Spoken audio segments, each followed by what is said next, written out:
I know a big word with you is innovation, and you have brought innovation in your teaching as well, and you've gotten several awards for teaching, including from ACEST and other awards too. So when you think of bringing this excellence in teaching, what do you think makes a good teacher, or what do you try to bring into your teaching? I think a good teacher will want to learn from students as well.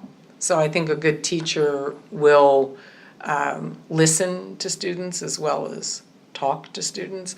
I think trying to be up on the latest technology or line of thinking, whatever that is, and trying to integrate that into the classroom also makes a good teacher. Giving students time, your time, sharing experiences, trying to give them feedback, not just a grade on a piece of paper. I think all of those things. But innovation, I've just always been interested in innovation and change and watching the changing field. And so I think it's always important to bring that into the classroom as well. So change is a big word, right? And you have seen through a lot of changes, even within Simmons. So how do you cope with change? Well, I think I personally cope well with change. It's how do you get other people to embrace change? Yeah. And that's not easy at all, because this field is a changing field. I mean, the world around us is changing, but the world is going to keep changing, and if people don't embrace it, they're going to be left behind. Right. So I think that's a difficult thing. I think I like change, but at some point there's also a limit to how much change any one person or any organization can take at any given time. So the key really is getting others to embrace the change. Yeah. Mm-hmm. And do you have any strategies for that? I wish I did. I think trying to communicate openly, trying to have conversation about the change and the pluses and minuses of any given change. And some things are just givens. Things are going to change, and we have to be able to figure out which change is worth following. Right. Sometimes there will be short changes that'll come and go. But so let's take technology, for example. In our field, technology has a huge impact. And technologies come and go. Yeah. But what technology is worth integrating in? And now, for example, social media is huge. So we can't ignore social media, but how do we integrate it into what we do as librarians and information professionals or in our teaching? These are all big questions.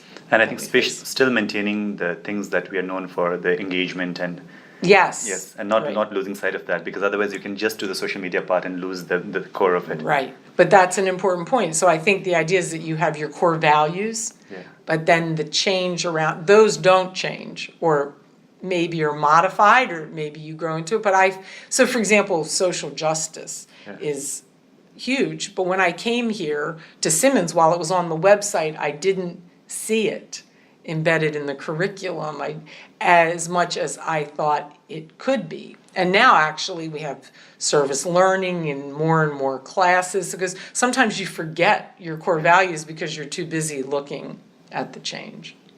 You mentioned this word social justice, right? And I think in Simmons College, when we look around, when we have these schools, whether it's School of Library and Information Science or the School of Nursing or School of Social Work, I think there is a social justice built into the way, it's kind of in the air, in the way Simmons is founded. And also I think you see that in the students, you see that in the faculty, you see that in the staff. So what does social justice mean to you, and why do you think it's important today?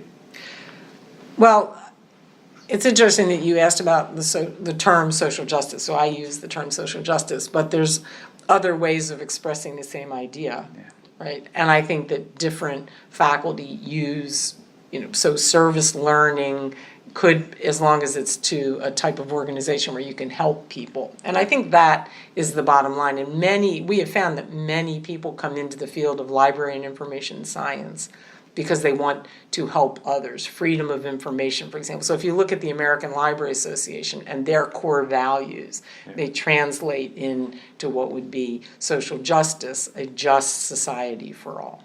Right, yeah. Are we getting there? Or are you hopeful? About just society for all?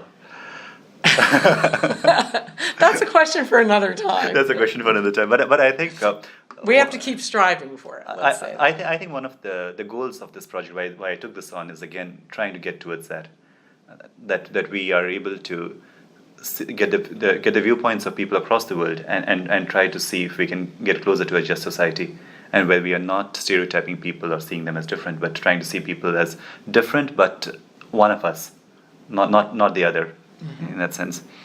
Any books that have influenced you? Well, in the field, I was very taken, and this was back at University of Maryland, which was my first academic position, was Edward Tufte. Yes. And he did a lot about design, and I went to his workshop. I didn't keep a lot of my books now that I'm going to be retiring, but I kept the Tufte books.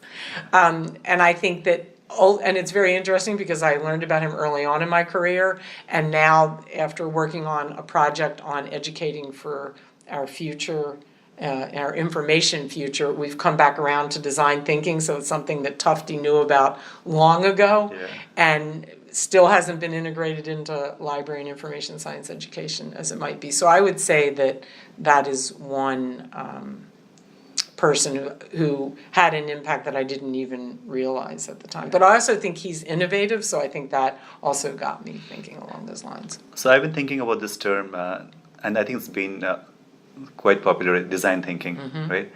And for people who may not be familiar, how would you briefly describe design thinking? Well, there's a lot written on it, so if you want to search on it, you'll find many things. And also for our project on educating for our information future, we wrote some about it, and there's a lot of movement toward this. But I think one good way to talk about it is that you design solutions.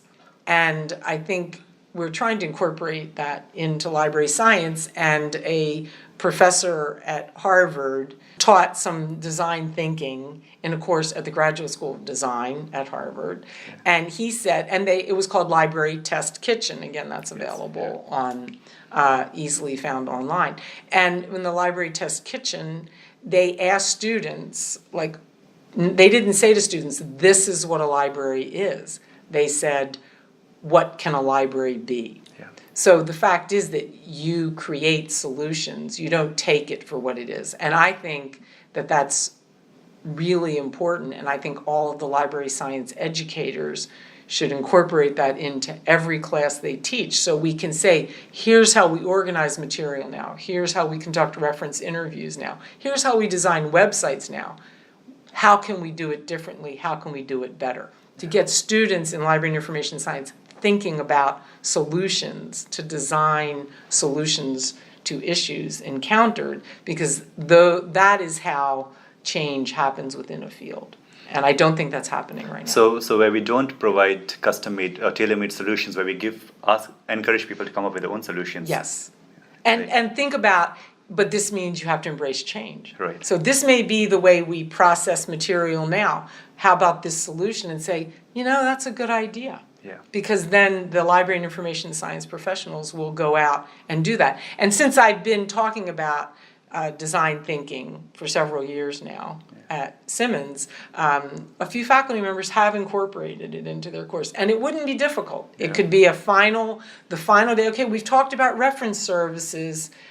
What do you think? Could we do something differently? Yeah. Because then we could be the ones to come up with new, the ASCA services and other things which librarians weren't, right? We jumped on board after. But given that we have reference desks, shouldn't we have thought of those things? Right. So that's what I think we need. And that is actually a way of showing that you embrace change, because you think of a solution and then you try to change what you're doing. Not saying nope, that's not right, because that's not the way we used to do it. Yeah. So I think that's what design thinking is.